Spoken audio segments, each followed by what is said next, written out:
Long, late nights have been a theme recently, working on last-minute jobs so that the walls can be closed and plastered. Our builders have been closing up walls faster than we can finish our job list, with the top floor closed up and the stairwell well underway.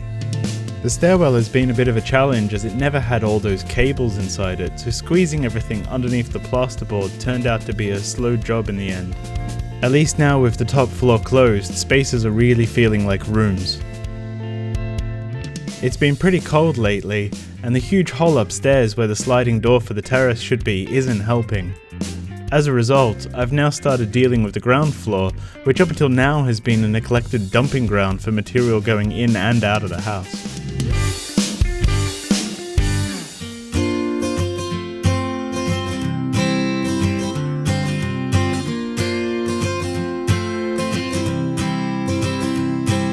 The kitchen is one of those jobs that just seems to roll on for longer than I ever expected, especially when we start to decide to use fancy PowerPoints.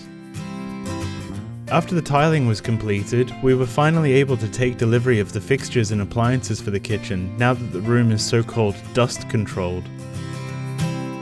Everything has been taking longer than we thought it would, especially with Aline unable to help with the heavy stuff, but it's wonderful that all of the plans are falling into place. The kitchen might be IKEA, but our appliances aren't from there, and I've managed to install all but one of them on my own. That's David, by the way. He came in to help one afternoon for the exciting job of lifting the built-in fridge up the stairs and into its new home.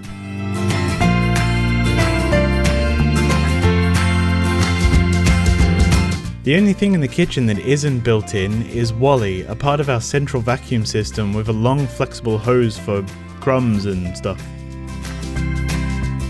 Probably the most difficult component to build in so far is the stovetop, which we want to be completely flush with the work surface. This has required a lot of planning as it's practically a centerpiece of the room, so every little detail had to be considered, from the capacity of the electrical installation right down to the location of the range hood and the cabinets themselves. Some parts for the kitchen have taken several months to arrive, and we're finally able to finish the stainless steel cover for the range hood and finish off the lighting on the ceiling. With that, Aline is now taking on the arduous job of fitting all of the doors.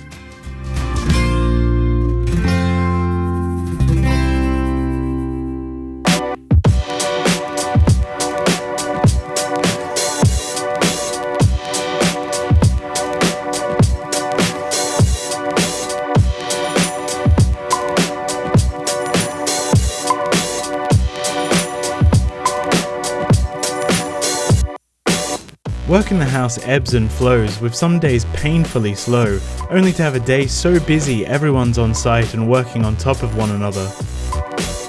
Our roofers have returned to make the piercings in the roof for the plumbers, and also to install my crazy German satellite dish mount thing.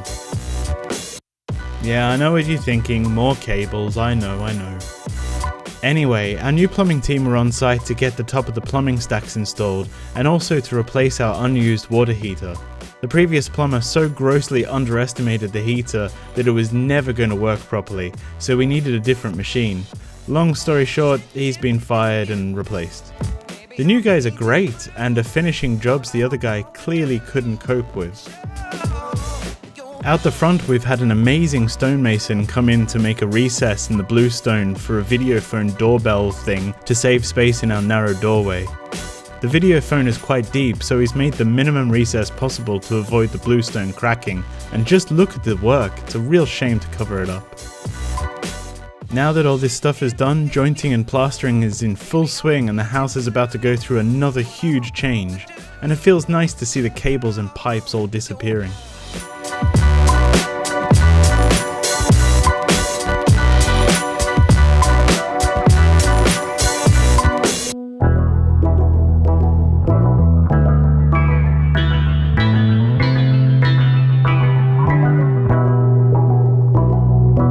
The real work in the electrical cabinet has started, and in between all the odd jobs that are going on around the house, this is one job that really needs to get done so we can have our electrical supply upgraded from a 1950s era 20 amp connection to a future-proofed 80 amp connection.